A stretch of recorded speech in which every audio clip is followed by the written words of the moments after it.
하나님만이 참된 왕이시다. 우리나라의 정치 형태는 대통령 중심제이지요. 대통령 중심제에 있어 대통령을 사전에서 이렇게 정의합니다. 공화제 국가의 행정 부분의 최고 책임자로서 외국에 대하여 국가를 대표하는 국가의 원수, 그렇게 되어져 있습니다.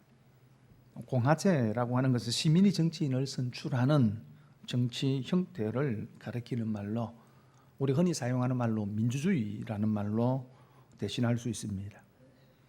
다시 말해 대통령은 민주주의 나라에서 최고의 지도자로서 국가의 원수입니다. 궁금했습니다. 대통령이라는 말이 어디에서 생겨났을까? 한번 찾아보니까 통령이라고 하는 말에다가 큰 대자를 붙여서 대통령이 되었습니다. 통령이라는 말은 일정한 지역을 다스리는 사람이라고 하는 한자 통령에서 기원을 두고 있는데, 특별히 한국이나 중국, 일본 등에서는 일정한 규모의 군대 조직이나 또 어떤 단체 모임을 리더하는 사람을 통령이라고 불렀는데, 조선시대에는 배 열척을 거느리고 있는 무관의 우두머리에게 주어지는 직책이 통령이었습니다. 19세기 서양 문물이 이제 아시아 쪽으로 들어오면서 미국의 최고 지도자, 요즘 우리가 대통령이라고 부르죠. 그 최고 지도자를 이제 호칭을 하면서 통령의 앞에 대자를 붙여서 대통령, 그렇게 먼저 호칭을 한 것에서 시작이 되어졌습니다. 그리고 상해 임시정부의 수반을 대통령으로 부르면서 이 명칭을 국가의 원수를 의미하는 의미로 오늘도 계속 그렇게 사용하고 있습니다. 여러분, 그런데 그 대통령을 누가 뽑습니까? 국민이 뽑죠. 그래서 대통령을 넣어서 국민의 공보, 또 국민의 심부름꾼, 그렇게 부릅니다. 민주주의 국가에서 대통령은 국가의 최고의 지도자이고 원수이지만 그 모든 권한은 국민으로부터 부여받는 것입니다. 잘못하면 어떻게 합니까? 실컷 욕을 얻어먹고 명예롭지 못하게 퇴임을 하게 되어집니다. 하지만 봉건 시대의 왕은 전혀 다른 존재이지요. 대통령과 같이 국가의 최고의 책임자이고 통치자이기는 하지만은 대통령과 다른 것은 그 권한이 국민으로부터 구입받는 것이 아니고, 왕은 그 권한을 타고나는 거죠. 세습되는 겁니다. 물려받는 거죠. 그래서 국민의 심부름꾼이 아니라 국가의 주인입니다. 왕은. 그래서 프랑스 루이 14는 이런 얘기를 했다 그러죠. 짐이 곧 국가다라고 말한 것입니다. 오늘 본문은 이스라엘 백성들이 사무엘에게 나와서 이런 왕을 세워달라고 요구하는 내용입니다. 다시 말하면 하나님께 우리에게 왕을 세워주시옵소서라고 요구한 것입니다. 우리가 지난주에 살펴본 것처럼 7장에서 이스라엘 백성들은 이가봇에서 에벤에셀로 회복되는 것을 경험했습니다.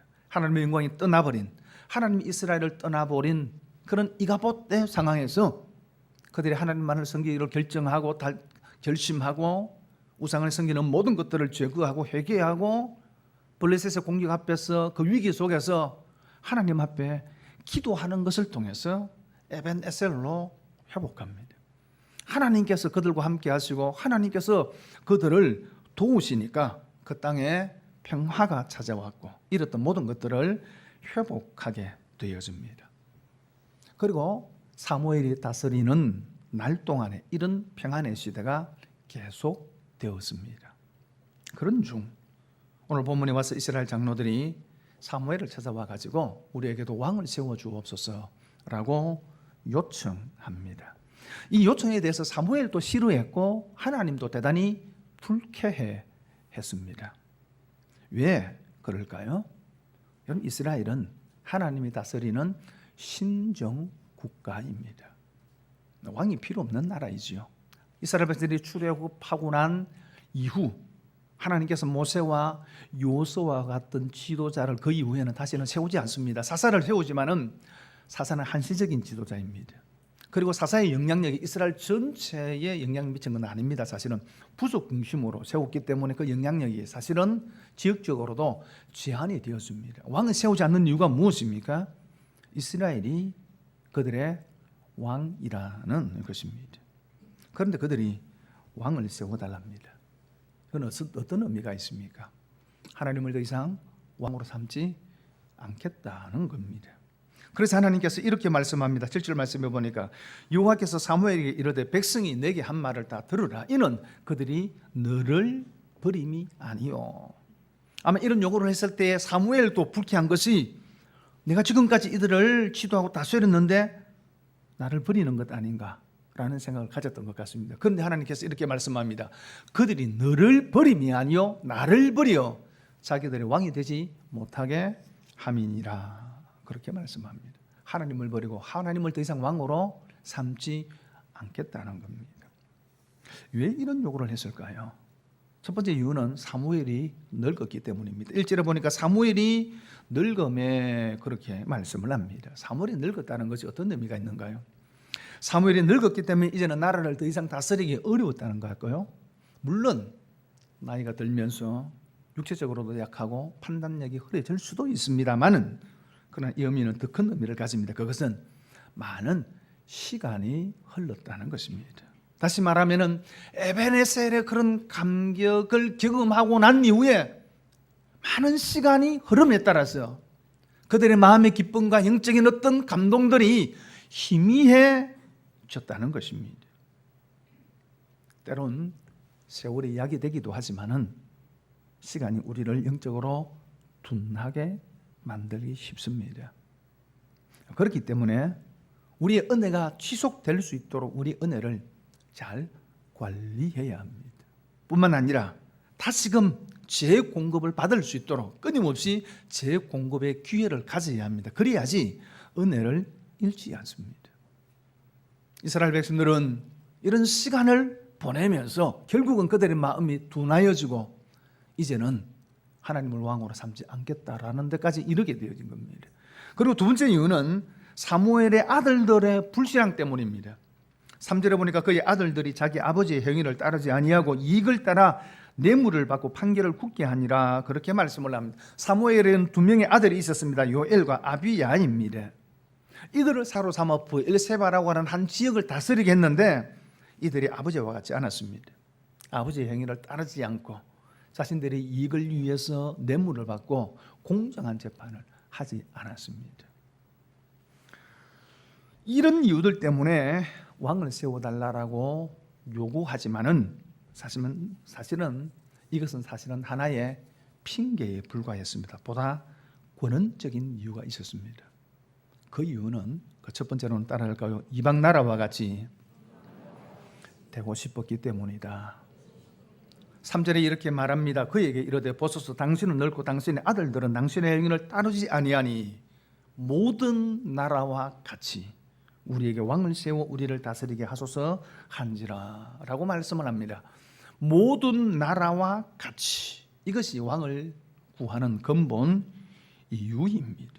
그들이 왕을 구하는 이유가 하나님의 말씀에 있지 않았습니다. 하나님의 택한 백성으로서 하나님의 말씀에서 그들의 행동의 근거를 찾아야 하는데 그들은 이방 나라의 정치 체제에서 그 체제를 모델로 기준으로 삼고 싶었던 겁니다. 즉 이 말을 다르게 이야기하면 세상과 같이라는 말입니다. 세상과 같이 되고 싶었던 것입니다. 세상이 그들의 기준이 되어버린 겁니다. 사랑하는 여러분, 하나님의 백성들은 하나님의 나라는 그 기준이 하나님의 말씀에 있는 줄 믿습니다. 하나님과 하나님의 말씀의 기준이 있습니다. 그 말씀에서 이유를 찾아야 하고 그 말씀에서 기준을 잡아야 합니다. 세상에 어떤 기준을 가지고 와서 이처럼 이와 같이 라고 우리가 얘기해서는 안 됩니다. 물론 일반적인 것에서 상식적인 것에서는 우리가 때로는 그것들이 우리의 기준이 될 수도 있습니다만 그러나 그 근본, 그 중심은 언제나 하나님입니다. 성경이어야 합니다. 요즘 교회 개혁을 많이 이야기를 합니다. 그렇습니다. 교회가 개혁되어야 합니다. 다시 한번 우리 한국 교회 안에 종교 개혁이 일어나야 합니다. 그런데 그 기준은 세상이 아니고 하나님의 말씀입니다. 올해가 종교개혁 500주년 기념해이지요. 500년 전에 일어났던 종교개혁도 마찬가지입니다. 그 기준은 말씀이었습니다. 그래서 종교개혁의 모토 슬로건이 오직 성경으로 돌아가자는 것이었습니다. 여러분, 오늘날의 개혁도 마찬가지입니다. 성경으로 돌아가는 것이어야 합니다. 성경이 기준이고 성경이 원칙이고 성경이 이유가 되어야 합니다. 그런데 우려가 되는 부분이 조금 있어요. 개혁을 이야기하면서. 그게 뭐냐 그러면은 일부의 사람들이 교회 개혁을 이야기하면서 내세우는 기준, 그 이유가 민주주의입니다. 교회가 민주적이어야 한다는 것입니다. 물론 이 말이 가지는 의미는 충분히 이해를 합니다. 어떤 결정을 할 때 바른 절차를 거치지 않거나 공개적이나 투명하지 아니하고 몇몇 사람들이 은밀하게 무언가를 결정하는 일들이 많기 때문이죠. 그래서 바른 절차를 거쳐야 하고 좀 더 투명하고 공개적이어야 한다라는 의미의 말에서는 충분히 공감합니다. 그럼에도 불구하고 우리가 조심해야 하는 것은 교회의 기준은 민주주의가 아닙니다. 민주라는 말의 뜻이 뭐예요? 백성, 주인이죠. 누가 주인이라고요? 백성이 주인되는 나라를 민주주의라고 이야기를 합니다. 그래서 대한민국 헌법 제1항 1조에 대한민국은 민주공화국이다. 대한민국의 주권은 국민에게 있고 모든 권력은 국민으로부터 나온다라고 되어 있습니다. 여러분, 대한민국은 민주공화국입니다. 민주주의의 나라입니다. 그러므로 주권은 국민에게 있고 모든 권력은 국민으로부터 나옵니다. 그래서 모든 것이 민주적 절차를 따라야 합니다. 그것이 대한민국입니다. 그러면 하나님의 나라도 민주주의입니까? 교회도 민주주의입니까? 아닙니다. 교회 주인은 목사도 아니고 교회 주인은 성도도 아닙니다. 교회 주인은 오직 하나님이십니다. 모든 주권이 하나님에게 있습니다. 그러므로 그 기준과 이유는 하나님의 말씀인 성경이 되어야 합니다. 제가 때로는 교회에 어떤 직분자를 선출하기 전에 이 얘기를 한 번씩 합니다만 다시 한번 언급을 합니다. 그런데 왜 우리가 어떤 결정을 할 때 교회도 다수결로 합니까? 민주주의하고 똑같은 것 아닙니까? 구약에서는 하나님의 뜻을 묻는 방법이 제비뽑기였습니다.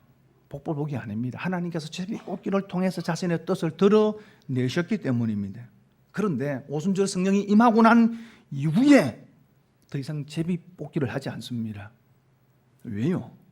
우리 각자의 마음에 성령께서 거하시기 때문입니다. 성도의 마음에 성령 하나님께서 거하시면서 하나님의 뜻을 깨닫게 하시고 하나님의 뜻을 알려주시기 때문입니다. 그래서 각자에게 주신 하나님의 뜻이 무엇인지를 확인하는 방법이 다수결입니다. 이게 민주주의 다수결과 무엇이 다릅니까? 과정은 다르지 않습니다. 하지만 그 근본 동기가 다릅니다. 여러분, 민주주의에서의 기준은 한 사람 한 사람 개인입니다. 그 개인이 선택을 하고 그리고 그 개인이 모여서 다수의 뜻이 되어지고 그것이 곧 국민의 뜻이 되어집니다. 하지만 교회의 다수결은 동기가 다릅니다. 내가 기준이 아니고 하나님의 말씀이 기준이고 하나님의 뜻이 기준입니다. 그래서 우리 각자가 어떤 일에 대해서 정말 하나님께서 무엇을 원하시는지, 하나님의 뜻이 어디에 있는지 고민하고 묻고 그리고 하나님 앞에 기도하고 그리고 내가 얻은 확신, 그걸 표현을 합니다. 그리고 그 뜻이 모여서 뭐예요? 다수의 뜻이 되어지고 그 다수의 뜻을 하나님의 뜻으로 받아들이는 것입니다. 방법은, 겉모습의 방법은 같다 할지라도 그 내용은 전혀 다릅니다. 다시 말하면 기준이 사람이 아닙니다. 기준이 내가 아닙니다. 기준은 하나님이고 하나님의 말씀, 입니다. 이것을 놓치지 않아야 합니다. 여러분, 교회는 목사 한 사람이 절대적인 영향력을 행사하는 곳도 아니고, 교회는 민주주의도 아닙니다. 교회의 주인은 하나님입니다. 모든 것이 말씀이 그 기준이고 원칙이 되어야 합니다. 우리의 삶에도 마찬가지예요. 우리의 삶의 원칙은 성격입니다. 우리의 삶의 기준도 하나님의 말씀인 줄 믿습니다. 그러면서 20절에 이렇게 이야기합니다. 우리도 다른 나라들 같이 되어, 그렇게 말합니다. 이 말의 원문을 그대로 직역을 하면 이런 뜻입니다. 그리고 모든 나라들처럼 우리도 또한 될 것입니다. 우리도 모든 나라들처럼 될 것입니다. 왕을 세워서 그 뜻이 무슨 의미가 있느냐 하면 이 말 안에는 이런 뉘앙스가 있습니다. 그들이 열등감을 가지고 있었다는 겁니다. 다른 이방 나라에서 왕이 있고, 그리고 그 왕이 다스리는 그런 나라를 볼 때에 그것들이 좀 더 안정감 있고 강력해 보이는데, 자신들은 왕이 없다는 것 때문에 무언가 불안해하고 그리고 열등감을 가지고 있었다는 겁니다. 다시 말하면은 우리에게는 없는데, 나에게는 없는데 저들이 무언가를 가지고 있는 것을 볼 때 왜 우리는 없지 하고 위축되는 마음을 그들이 가졌다는 것입니다. 우리 안에도 사실 이런 마음이 들 때가 참 많죠.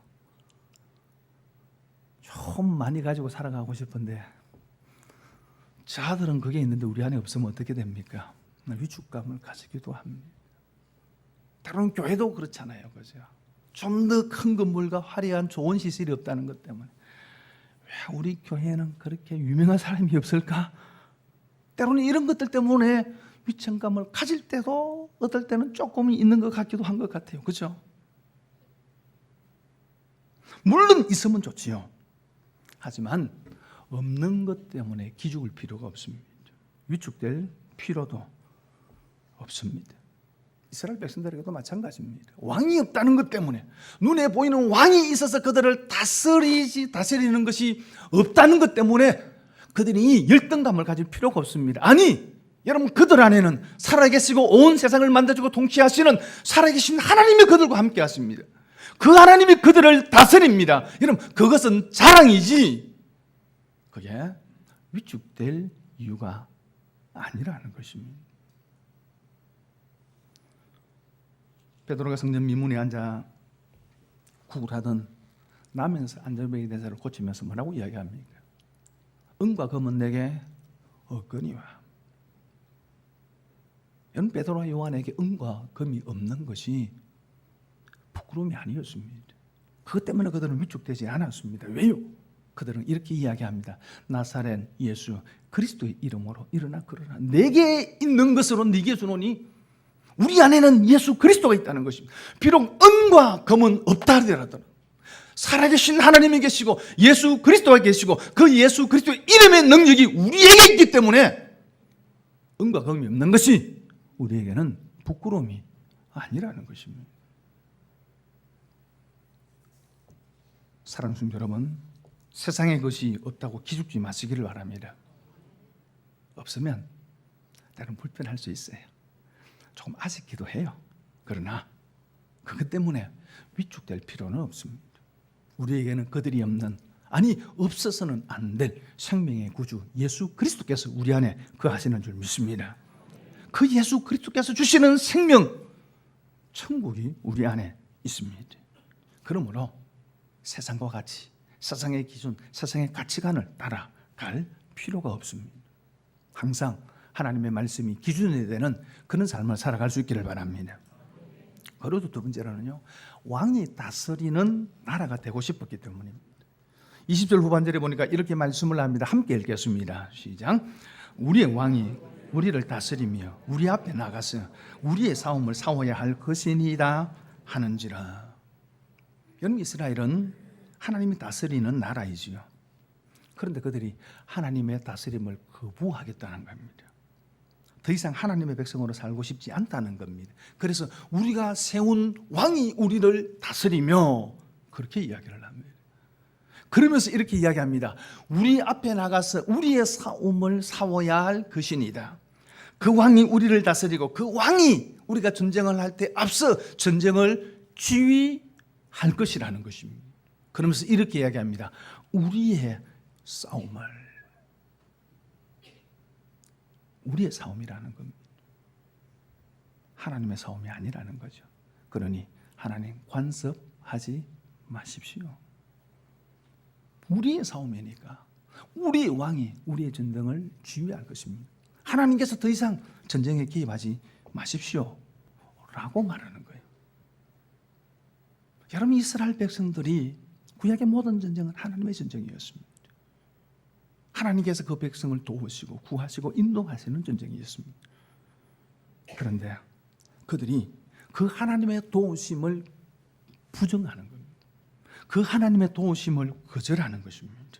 앞으로 하나님, 우리의 싸움을, 우리의 왕이 우리가 그 싸움을 싸울 겁니다. 하나님 더 이상 우리의 전쟁에 개입하지 마십시오 라고 말하는 거예요.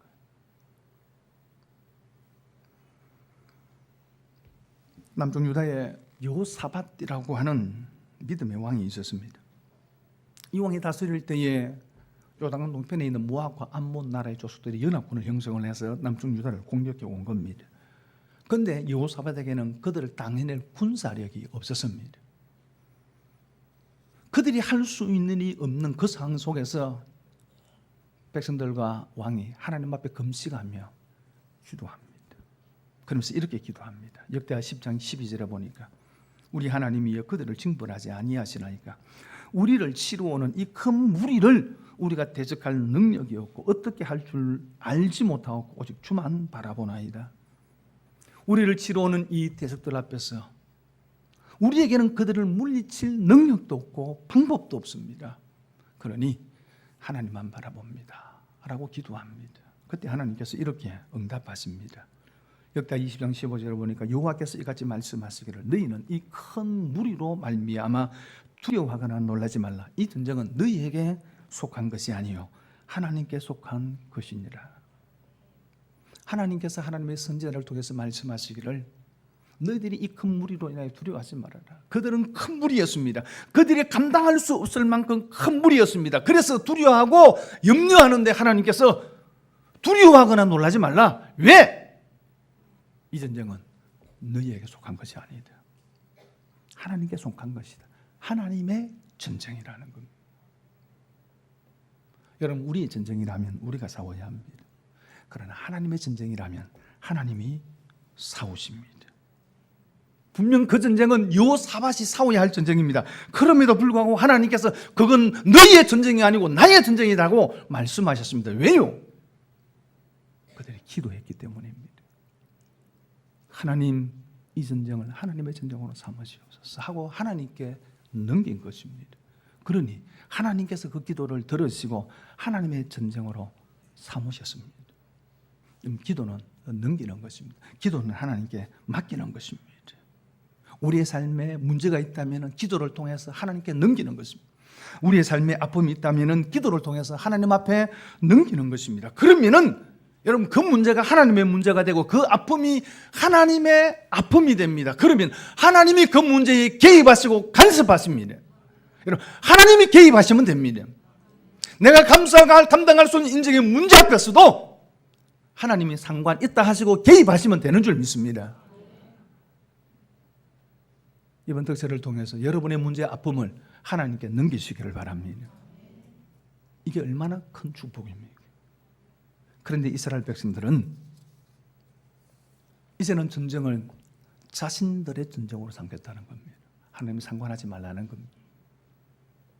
우리가 왕만 있으면 능히 우리가 이 전쟁을 치를 수 있다고 착각한 겁니다. 사랑하는 여러분, 오늘 우리도 이루고 있지 않습니까? 세상의 어떤 것을 왕으로 삼고 싶어 하지 않습니까? 나 자신을 왕으로 삼고 싶지 않습니까? 하나님과 개입과 간섭을 귀찮아하지는 않습니까? 여러분, 이것은 하나님을 왕으로 삼는 것이 우리 인생의 최고의 안전이라고 하는 사실을 모르는 지극히 영적인 어리석음이에요. 하나님의 간섭이 은혜인 것을 인정하지 않는 인간의 오만함입니다. 하나님만이 안전인 줄 믿습니다. 하나님만이 보인 줄 믿습니다. 그 하나님을 왕으로 삼고 살아가시길 바랍니다. 여러분, 결국은 세상에 있는 모든 싸움과 전쟁은, 우리 밖에 일어나는 모든 싸움과 나라와 나라 간에 벌어지는 모든 전쟁도 포함해서 결국은 누가 왕의 자리에 앉느냐입니다. 누가 권력의 자리에 있고 누가 힘 있는 자리에 앉느냐의 싸움입니다. 결국은. 그리고 우리 안에서 일어나는 치열한 영적인 전쟁도 마찬가지입니다. 무엇이 누가 왕의 자리에 앉느냐의 싸움입니다.